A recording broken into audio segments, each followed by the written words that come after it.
Very quick video on the service history of my Jaguar XK8. I've had this car a little while now. I have already recorded this video, but I got so excited about the amount of times this car has been crashed, I focused a bit more on that, so I never actually published that video. But if you do want to watch the video on how many times this car has been crashed, go and watch it, because it is quite funny. This car's got a lovely story to it, despite the fact that it is a Category C car, which means it has effectively been an insurance write-off in the past. It drives beautifully. I really like it. I've bonded really well with this car, although it took me a little while to fall in love with it. And every time I jump in it now, I just feel like it's automotive pajamas. Like, you jump in it and you just feel good. It's just a nice car to go places in. It really is. One thing that has occurred to me, though, occurred to me last night, I would like to cut a hole in the roof. I don't want a convertible, but what I would like is a large opening roof. I think that would just complete the car for me. Don't worry, I'm not going to do it, but it's just something that occurred to me that it might be a good idea. Right, spreadsheet time again. That is the spreadsheet of service history for the Jaguar.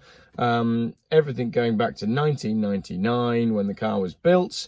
Total spend of, I would expect more on this car, to be honest. Because it's a Jag and it's a V8 and all that, I would have expected the maintenance to be a lot more.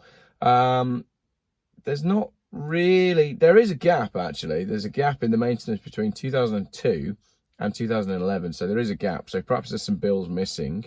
But I've got £13,101 evidence of spend on this car. I'll run you through it briefly. We've got 10,000 miles, lots of oils and filter services, so it's been really well looked after. It's had loads of number plates for some reason. Another car that's got, you know, supply and fit. Actually, no, I'm talking rubbish. It had its number plate plinth fitted in 2001. I removed that last week. I don't like them with the number plate plinth on, but it's interesting that that had been on the car for 20 years when it had only done 20,000 miles. It's now got 140,000 miles and it drives beautifully. The last service, that's an interesting question. The last service was, interesting. Possibly 10,000 miles ago. So I would say, low battery, I'd say it probably needs an oil and a filter. But it's got great service history all the way through from 1999 until recently. The big ones being, let's pick some big bills out. 15th of August 2013, full gearbox rebuild with new converter, £2,248 spent on that. We've got an oil and filter and some diagnostics, so there was some other work that went on there in 2015. That was £1,000. Wishbone bushes in 2016, £574. And then in August 2016, there was a new torque converter fitted. Remove and fit new torque converter, £1,500. And that was followed by another bill then, investigate non-starting, replace fuel pump and plugs, do some welding. So it's obviously, I mean, they do rust these Jags, and clean down all the brakes. So that was £750. And that's fairly recently. So what's great about that is it's mostly with Westover Jaguar.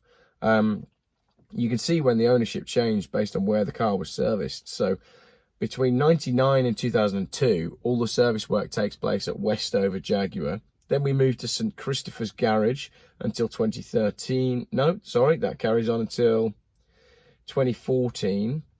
And then from 2014 up until 2017, we're at Marina Garage. And then there's a couple of other small independents, S&C Motors, and then Hodges Auto Centre. So, excuse me, I'm a bit under the weather today. You tend to find with these old, expensive to run cars, what you generally discover is lots of maintenance in the first few years, and then a complete lack of care and attention as the car gets older. It's nice to see that that isn't the case with this one. It's got a fully verified history right the way up to recently. Yes, it's had a couple of crashes, but all of those are documented and explained. You know exactly where the cars were crashed. There's correspondence between the people that crashed into the car. And I think it's lovely to know the full story on this vehicle. Yes, it's got its imperfections, but there's a lot going for it. It's a great car. So that's that. That is the service history on my Jag. Would I buy one and own one? Yes, I would. But as I said, I wouldn't go out and buy a really, really expensive one. In fact, this would be the one that I would buy because it's very cheap. It was the cheapest one in the country at about £2,500. It's got great service history. It's a lovely colour. And the paintwork's all good, actually. I like the early style wheels. The bigger, well, smaller, relatively speaking, wheels. I like those. I think it looks the part.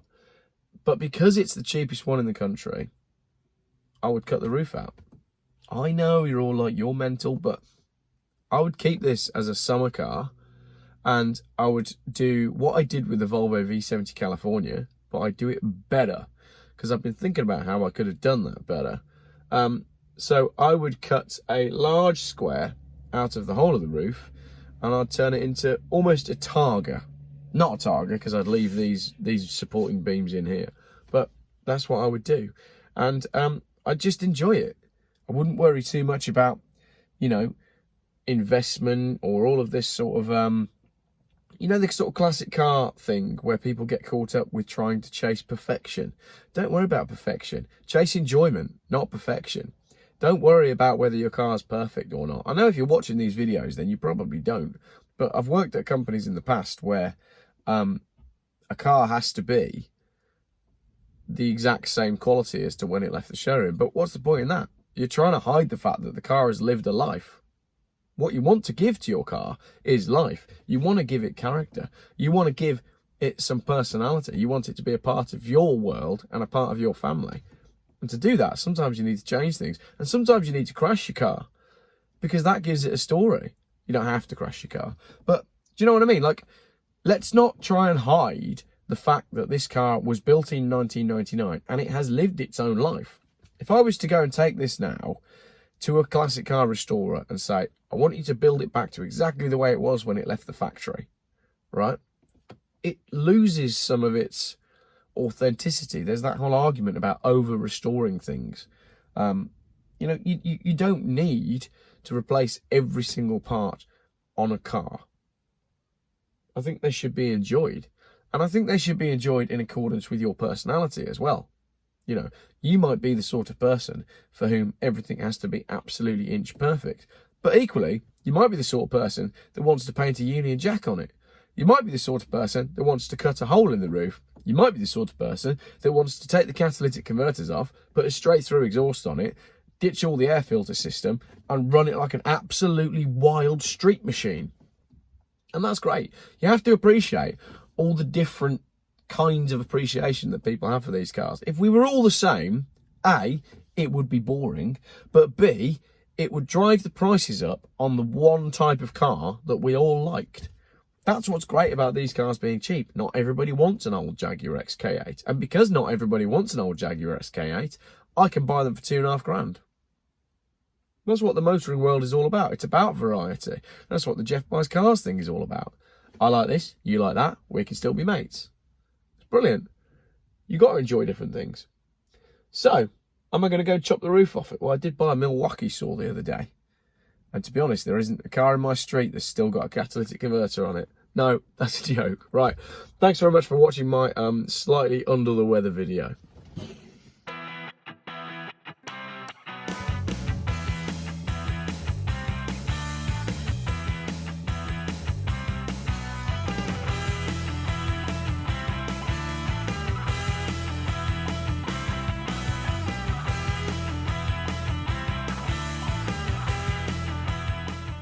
Geoff Buys Cars. Still YouTube's most boring car channel.